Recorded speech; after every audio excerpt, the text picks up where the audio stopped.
Donc du coup, est-ce que tu peux nous parler un petit peu de l'industrie du thon? Parce qu'il y a eu beaucoup d'histoires par rapport à ça. Étant donné que c'est pêché en masse, si je ne me trompe pas, à travers des filets et tout ça, est-ce que c'est toujours quelque chose qui est d'actualité? Ouais, on parle beaucoup du thon. Il y a un gros problème sur le thon qui est très largement surpêché. Mais en fait, c'est le cas aussi du bar, du cabillaud, de la sole. En fait, beaucoup de poissons qui sont comment dire, très familiers. Tu vois, les boîtes de thon, c'est un truc qui est complètement normal, que tu trouves en supermarché. Tu réfléchis même pas, en fait. Et le problème, c'est que d'une part, ils sont surpêchés. Et d'autre part, la façon dont on établit les quotas ne prend pas du tout en compte le reste de la vie marine. C'est-à-dire que ces poissons en question sont aussi la nourriture essentielle des prédateurs marins. Donc en fait, on affame les dauphins, on affame les requins, parce qu'on prend tout, en fait.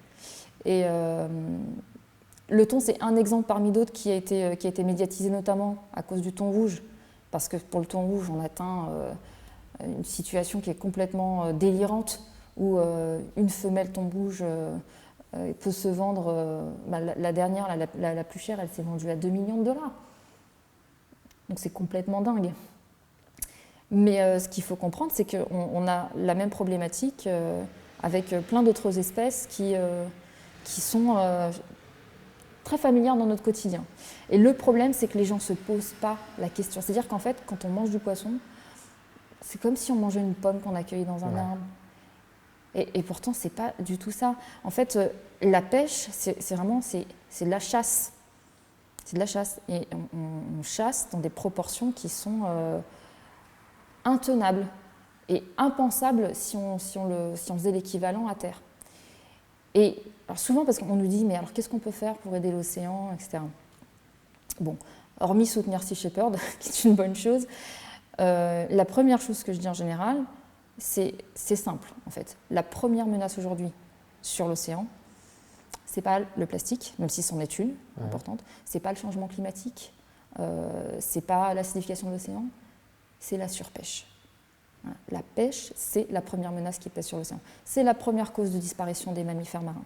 Donc ça, la bonne nouvelle, c'est que chaque individu peut avoir un impact là-dessus. C'est très simple, en fait. De toute façon, il y a une équation qui est insoluble. On est un peu plus de 7 milliards. En fait, si tu prends les recommandations de l'OMS, donc l'Organisation mondiale de la santé, qui dit que, en fait, dans l'idéal, il faudrait consommer 2 portions de poisson par semaine. Okay. Donc, je dis, ok. Tu appliques ça à l'ensemble de l'humanité, parce qu'a priori, essayons d'être équitable, hein, mais tu atteins le double de ce que l'océan peut fournir en poisson. Ouais, donc déjà, ça, c'est trop. Ouais. Et déjà, je pense que, c'est moi qui pense, mais je pense que déjà les gens en consomment plus que, enfin, en Occident du moins, on consomme plus que les recommandations. On a doublé notre consommation de poisson en 50 ans, en fait. Et en France, on mange 4 fois trop de poissons par rapport à ce qu'on devrait. Donc ça se fait au détriment de qui ? Ça se fait au détriment de ceux qui en ont un besoin vital. Parce que pour la grande majorité des gens qui mangent du poisson, que ce soit en France, en Occident de manière générale, on peut très bien se passer de manger du poisson. Ouais.